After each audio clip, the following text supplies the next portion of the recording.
നിങ്ങളോടുകൂടെ. അങ്ങേ ആത്മാവോടും കൂടെ. ലൂക്കായുടെ വിശുദ്ധ സുവിശേഷത്തിൽ നിന്നുള്ള വായന. കർത്താവേ, അങ്ങേക്ക് മഹത്വം.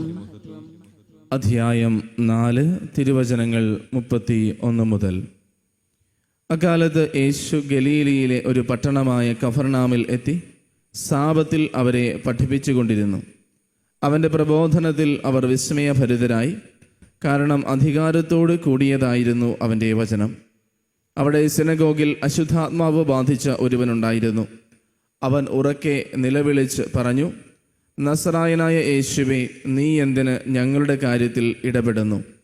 ഞങ്ങളെ നശിപ്പിക്കുവാനാണോ നീ വന്നിരിക്കുന്നത്?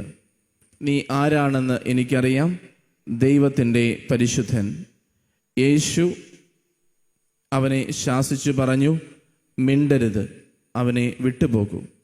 ആ പിശാച് ഉപദ്രവമൊന്നും വരുത്താതെ എല്ലാവരുടെയും നടുവിലേക്ക് അവനെ തള്ളിയിട്ട ശേഷം അവനെ വിട്ടുപോയി. എല്ലാവരും അത്ഭുതപ്പെട്ട് പരസ്പരം പറഞ്ഞു, എന്തൊരു വചനമാണിത്! ഇവൻ അധികാരത്തോടും ശക്തിയോടും കൂടെ അശുദ്ധാത്മാക്കളോട് കൽപ്പിക്കുകയും അവ വിട്ടുപോവുകയും ചെയ്യുന്നല്ലോ. അവൻ്റെ കീർത്തി സമീപ പ്രദേശങ്ങളിലെങ്ങും വ്യാപിച്ചു. കർത്താവിൻ്റെ സുവിശേഷം. ക്രിസ്തുവേ, അങ്ങേക്ക് സ്തുതി. ഈശോയിൽ പ്രിയപ്പെട്ടവരെ, ഇന്നത്തെ ലോകത്തിൻ്റെ ചിന്താഗതിക്ക് ആത്മീയ കാര്യങ്ങളെക്കുറിച്ചും ദൈവത്തെക്കുറിച്ചും സംഭവിക്കുന്ന ഏറ്റവും വലിയ അബദ്ധമെന്താണ് ഇന്ന് ആദ്യ വായനയിൽ പൗലോസ്ലീഹ നമ്മോട് പറയുക. പൗലോസ്ലീഹ ഇന്നത്തെ ആദ്യ വായനയിൽ നമ്മോട് പറയുന്ന ഏറ്റവും പ്രധാനപ്പെട്ട ഒരു കാര്യം ഇതാണ്: ദൈവാത്മാവ് മുഖേനയല്ലാതെ ദൈവത്തോടുള്ള ബന്ധത്തിൽ നിലനിൽക്കാനും ദൈവത്തെ തിരിച്ചറിയാനും മനസ്സിലാക്കാനും നമുക്ക് ആർക്കും സാധിക്കുകയില്ല. ലൗകികരായിട്ടുള്ളവർ ലൗകികമായ ജ്ഞാനം അന്വേഷിക്കുന്നു, എന്നാൽ ആത്മാവ് മുഖേനയല്ലാതെ ഒരു കാര്യങ്ങളും ഒരു വ്യക്തി തിരിച്ചറിയുന്നില്ല, ആത്മീയമായ കാര്യങ്ങൾ തിരിച്ചറിയുന്നില്ല. ഇന്ന് സംഭവിച്ചുകൊണ്ടിരിക്കുന്ന ഏറ്റവും വലിയ കാര്യം എന്താണ്? ലൗകികമായ ജ്ഞാനം പോലെ, ബേസിക്കലി പറഞ്ഞാൽ ശാസ്ത്രത്തിന് നിരക്കുന്നതല്ലാത്ത ഒരു കാര്യവും ദൈവത്തെക്കുറിച്ച് അംഗീകരിക്കുവാൻ ഇന്നത്തെ ലോകം തയ്യാറാകുന്നില്ല. അപ്പോൾ എന്ത് സംഭവിക്കുന്നു? ശാസ്ത്രത്തിൻ്റെ കണ്ണുകളിലൂടെ, മനുഷ്യയുക്തിക്ക് മനസ്സിലാകുന്ന കണ്ണുകളിലൂടെയും ചിന്തകളിലൂടെയും മാത്രം ദൈവത്തെ തിരിച്ചറിയാൻ ലോകം ശ്രമിക്കുമ്പോൾ അതിൽ നിന്ന് പുറത്തു നിൽക്കുന്ന, അല്ലെങ്കിൽ അതിനേക്കാളും വലുതായതിനെ കാണാതെ പോവുകയും അംഗീകരിക്കാതിരിക്കുകയും ചെയ്യുകയാണ്. അതുകൊണ്ട് എന്തുകൊണ്ടാണ് ദൈവം ഇങ്ങനെ പ്രവർത്തിക്കുന്നത് എനിക്ക് മനസ്സിലാകുന്നില്ല, അതുകൊണ്ട് ദൈവം ഉണ്ടെന്ന് ഞാൻ വിശ്വസിക്കുന്നില്ല.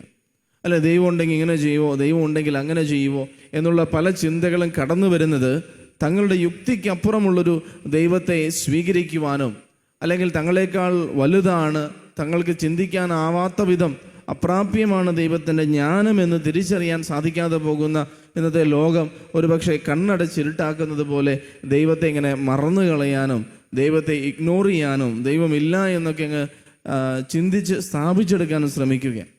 ഈശോയിൽ സ്നേഹം നിറഞ്ഞവരെ, പൗലോസ്ലീഹ വ്യക്തമായിട്ട് നമ്മോട് പറയുക, നിങ്ങൾ ദൈവാത്മാവിനാൽ നയിക്കപ്പെടുമ്പോഴാണ് ദൈവത്തെ മനസ്സിലാക്കാനും ദൈവത്തെ തിരിച്ചറിയാനും ദൈവസ്നേഹം അനുഭവിക്കാനും ഒക്കെ നിങ്ങൾക്ക് സാധിക്കുന്നത്. അതുകൊണ്ട് ഇന്നത്തെ ആദ്യ വായനയുടെ അവസാന ഭാഗം പൗലോസ്ലീഹ വ്യക്തമായിട്ട് നമ്മോട് ഇക്കാര്യം പറയുന്നുണ്ട്. കർത്താവിനെ പഠിപ്പിക്കാൻ തക്കവണ്ണം അവിടുത്തെ മനസ്സറിഞ്ഞത് ആരാണ്? ദൈവത്തെ പൂർണ്ണമായിട്ട് മനസ്സിലാക്കാൻ ആർക്കും സാധിക്കില്ല. പക്ഷേ ഈശോയിൽ പ്രിയമുള്ളവരെ, ദൈവം നമ്മളുടെ ഇടയിലേക്ക് ഇറങ്ങി വന്ന് നമ്മളെപ്പോലെ ഒരാളായിട്ട് ജീവിച്ച് നമ്മൾക്ക് ദൈവത്തെ മനസ്സിലാക്കാൻ തക്കവണ്ണം ഒരു ബന്ധം ക്രിസ്തുവിലൂടെ സ്ഥാപിച്ചു. ഒന്ന് ചിന്തിച്ച് നോക്കിയേ, ദൈവത്തെ മനസ്സിലാക്കാൻ തക്കവണ്ണം നമ്മുടെ മനസ്സിന് പ്രാപ്തിയില്ല. ദൈവത്തിൻ്റെ ഭാഷയിൽ സംസാരിക്കാൻ നമുക്കൊന്ന് ചിന്തിക്കാം. ദൈവത്തിൻ്റെ ഭാഷയിൽ സംസാരിക്കാൻ തക്കവണ്ണമുള്ള അറിവ് നമുക്കില്ല. ദൈവത്തിൻ്റെ ലെവലിലേക്ക് നമുക്ക് ഉയരാൻ പറ്റത്തില്ല. അതുകൊണ്ട് എന്ത് സംഭവിച്ചു? ദൈവം നമ്മുടെ ലെവലിലേക്ക് ഇറങ്ങി വന്നു. അത്രയും നാളും ദൈവത്തെ മനസ്സിലാക്കാൻ സാധിക്കാതിരുന്ന ജനത്തിൻ്റെ മുൻപിൽ ദൈവം എന്ന് പറയുന്നത് ഒരു അജ്ഞാത ശക്തി പോലെയോ, അല്ലെങ്കിൽ ചെയ്ത തെറ്റുകൾക്ക് ശിക്ഷിക്കുന്ന എന്തോ പോലെയോ, അതല്ലെങ്കിൽ വിഗ്രഹാരാധകരുടെ ഇടയിലായിരുന്ന അവർക്ക് അത്തരത്തിലുള്ളൊരു ദേവനെ പോലെയോ ഒക്കെ മാത്രം കരുതാനേ സാധിക്കുമായിരുന്നുള്ളൂ. അതുകൊണ്ടാണ് ക്രിസ്തു ഈ ലോകത്തിലേക്ക് വന്ന് പിതാവ് ആരാണെന്നും പുത്രൻ ആരാണെന്നും പരിശുദ്ധാത്മാവാരാണെന്നും നമുക്ക് വെളിപ്പെടുത്തി തന്നതും, സ്വർഗസ്ഥനായ പിതാവിനെ നിങ്ങളൊരു അപ്പനോട് ബന്ധപ്പെടുന്നത് പോലെ, ഒരു അപ്പനെ സ്നേഹിക്കുന്നത് പോലെ അതേ ബന്ധത്തിൽ നിൽക്കണമെന്ന് ഈശോ പഠിപ്പിച്ചത്. അപ്പോൾ ഈശോയിലൂടെയാണ് പൂർണ്ണമായിട്ടും ആ ഒരു ദൈവത്തെ തിരിച്ചറിയാനും മനസ്സിലാക്കാനും സ്നേഹിക്കുവാനുമുള്ള ഒരു ബോധ്യത്തിലേക്കും അവബോധത്തിലേക്കും നമ്മളെല്ലാം വളരുന്നത്. അതുകൊണ്ട് പൗലോസ് ശ്ലീഹ പറയാണ്, ഞങ്ങളാകട്ടെ ക്രിസ്തുവിൻ്റെ മനസ്സ് അറിയുന്നു. ഈ പരിശുദ്ധാത്മാവ് തന്നെ ക്രിസ്തുവിലൂടെ കുറേയും കൂടി ദൈവത്തെ തിരിച്ചറിയാനും മനസ്സിലാക്കാനും ഒക്കെ ഞങ്ങളെ പഠിപ്പിച്ചു തരുന്നു. ഇനി ഫിലിപ്പി 2-ാം അധ്യായം വായിച്ചാൽ പ്രിയമുള്ളവർ നമുക്കറിയാം എന്താണ് ക്രിസ്തുവിൻ്റെ മനസ്സ്, എന്താണ് ക്രിസ്തുവിൻ്റെ മനോഭാവം. തന്നെ ശൂന്യനാക്കിക്കൊണ്ട് ഏറ്റവും എളിമപ്പെട്ട ക്രിസ്തു. പൗലോസ് ശ്ലീഹ പറയാണ്, നിങ്ങൾ സ്വന്തം കാര്യം മാത്രം നോക്കിയാൽ പോരാ, നിങ്ങളെക്കാൾ ഉപരിയായിട്ട് മറ്റുള്ളവരുടെ താല്പര്യവും പരിഗണിക്കണം. മാത്സര്യമോ വ്യർത്ഥാഭിമാനവും മൂലം ഒന്നും ചെയ്യരുത്. ഓരോരുത്തരും മറ്റുള്ളവരെ തങ്ങളെക്കാൾ ശ്രേഷ്ഠരായിട്ട് കരുതാൻ പഠിക്കണം. ഇതൊക്കെ ക്രിസ്തുവിൽ നിന്നും ഞങ്ങൾ പഠിച്ചതാണ് എന്ന് പൗലോസ് ശ്ലീഹ വ്യക്തമായിട്ട് പറയുന്നുണ്ട്. ഇതൊക്കെ ക്രിസ്തുവിൽ നിന്നും ഞങ്ങൾ പഠിച്ചതാണ്. ഇതാണ് ക്രിസ്തുവിൻ്റെ മനസ്സ് ഞങ്ങൾ അറിഞ്ഞത്. എങ്ങനെയാണ്? ഏറ്റവും ആത്യന്തികമായിട്ട് ക്രിസ്തുവിൻ്റെ മനസ്സറിഞ്ഞ് ഞങ്ങളുടെ ഉള്ളിൽ ഞങ്ങൾക്കറിയാം ഏറ്റവും ആത്യന്തികമായിട്ട് വേണ്ടത് എളിമയാണ്, അനുസരണമാണ്, സ്നേഹമാണ്. ഇതൊക്കെ പൗലോസ് ശ്ലീഹ നമ്മോട് ഇന്നത്തെ ആദ്യ വായനയിലൂടെ പറഞ്ഞു തരിക. വീണ്ടും ഇന്നത്തെ പ്രതിവചന സങ്കീർത്തനത്തിൽ ഏറ്റവും വ്യക്തമായിട്ട് നമ്മൾ കാണുന്ന കാര്യം ദൈവത്തിൻ്റെ വഴികൾ നീതിനിഷ്ഠമാണ്, എല്ലാത്തിൻ്റെയും അധികാരി ദൈവമാണെന്ന് ഇന്നത്തെ പ്രതിവചന സങ്കീർത്തനത്തിൽ നമ്മൾ വായിച്ചു. ഇനി വളരെ മനോഹരമായിട്ട് സുവിശേഷത്തിലേക്ക് നമ്മൾ വരുമ്പോൾ പ്രിയമുള്ളവരെ, കർത്താവ് ഒരുപക്ഷെ ഇന്നലെ വിശുദ്ധ ബലിയിൽ പങ്കെടുത്തവർക്കറിയാം, ഇന്നലത്തെ വായന കർത്താവിന് ലഭിച്ച ഒരു മിഷൻ സ്റ്റേറ്റ്മെൻ്റ് ആയിരുന്നു. ദൈവത്തിൻ്റെ ആത്മാവ് എൻ്റെ മേലുണ്ട്, ദരിദ്രരെ സുവിശേഷം അറിയിക്കുവാൻ, ബന്ധിതർക്ക് മോചനം നൽകാൻ, അന്ധർക്ക് കാഴ്ച നൽകാൻ, അടിച്ചമർത്തപ്പെട്ടവർക്ക് സ്വാതന്ത്ര്യം നൽകാൻ അവിടെ തന്നെ അയച്ചിരിക്കുക. അതിനുശേഷം കർത്താവ് പറഞ്ഞ പല കാര്യങ്ങളും സ്വീകരിക്കുവാൻ അവർ തയ്യാറായില്ല.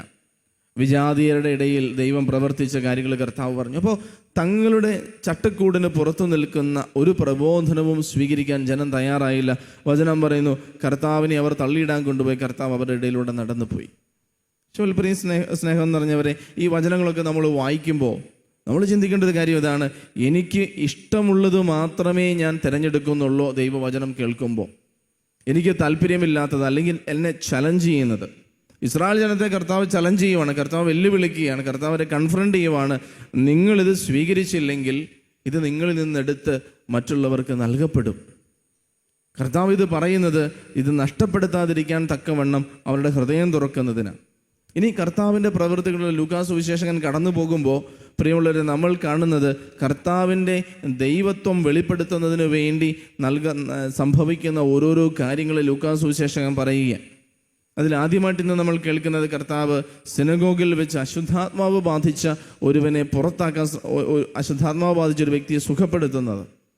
നമ്മൾ ഒന്നാമത്തെ കാര്യം ശ്രദ്ധിക്കേണ്ടത്, ഈ അശുദ്ധാത്മാവ് ബാധിച്ച വ്യക്തി എവിടെയായിരുന്നു? സിനഗോഗിലായിരുന്നു. അപ്പോൾ നമ്മൾ വിചാരിക്കരുത് നമ്മൾ പ്രബലരാണെന്നും നമ്മൾ ദൈവത്തിൽ വിശ്വസിക്കുന്നത് കൊണ്ടും പിശാചിന് നമ്മളെ ഒന്നും ചെയ്യാൻ സാധിക്കുന്നില്ല എന്നൊരു അബദ്ധ ചിന്തയിലോട്ട് പോകരുത്. പിന്നീടോ നമ്മുടെ ബലഹീനതകളാകുന്ന നമ്മുടെ പാപത്തിൻ്റെ കിടങ്ങുകളിൽ അവൻ ഒളിച്ചിരിക്കുന്നുണ്ട്. രണ്ടാമത്തെ കാര്യം പക്ഷേ ഇതിനെല്ലാത്തിനും ഉപരി കർത്താവ് ഈ അശുദ്ധാത്മാവ് ബാധിച്ച വ്യക്തിയെ സുഖപ്പെടുത്താൻ തുനിയുമ്പോൾ ഈ അശുദ്ധാത്മാവ് അവിടെ വളരെ മനോഹരമായിട്ട്, നീ ആരാണെന്ന് എനിക്കറിയാം, ഞങ്ങൾ നശിപ്പിക്കാനാണ് വന്നിരിക്കുന്നത്, നീ ദൈവത്തിൻ്റെ പരിശുദ്ധനാണ് എന്നൊക്കെ പറഞ്ഞുകൊണ്ട് ബഹളം വയ്ക്കുന്നുണ്ട്. അപ്പോൾ കർത്താവിൻ്റെ സ്ഥാനത്ത് പക്ഷേ നമ്മളായിരുന്നെങ്കിൽ പറയും, എന്നാൽ പിന്നെ 2 സെൻറ്റൻസും കൂടെ അങ്ങ് പറയണം, എല്ലാവർക്കും ഇച്ചിരി ബോധ്യം വരട്ടെ അല്ലേ. ആളുകളെക്കാൾ ബെറ്ററായിട്ട് കർത്താവിൻ്റെ സാന്നിധ്യം തിരിച്ചറിഞ്ഞത് ആരാ? ഇത് അശുദ്ധാത്മാവാ, നീ ദൈവത്തിൻ്റെ പരിശുദ്ധനാണെന്ന് നമുക്കറിയാം, എന്നാൽ നീ ഇച്ചിരി കൂടെ ഉറക്കെ പറ, എല്ലാവരും കൂടെ ഒക്കെ കേൾക്കട്ടെ. പക്ഷെ കർത്താവ് അവനെ ശകാരിക്കുക, അശുദ്ധാത്മാവിനെ ശകാരിക്കുക, മിണ്ടാതിരിക്കാൻ പറയുക. എന്തുകൊണ്ടാണ്? ആത്യന്തികമായിട്ടും ഇങ്ങനൊരു പ്രവൃത്തി വഴി കർത്താവിൻ്റെ പ്രബോധനത്തിൽ നിന്ന് ആളുകളുടെ ശ്രദ്ധ തിരിക്കാനും അല്ലേ. ഇപ്പോൾ നിങ്ങളെല്ലാവരോടും കുർബാനയ്ക്ക് കൂടിയിരിക്കുന്നു, പെട്ടെന്ന് അവിടെ ഒരു ശബ്ദം കേട്ടു, അവിടെ ഒരു ബഹളം കേട്ടു.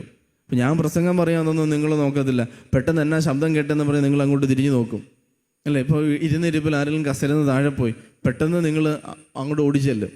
ഇത് തന്നെയാണ് അശുദ്ധാത്മാവ് അവിടെ പ്രവർത്തിക്കാൻ ശ്രമിച്ചതും.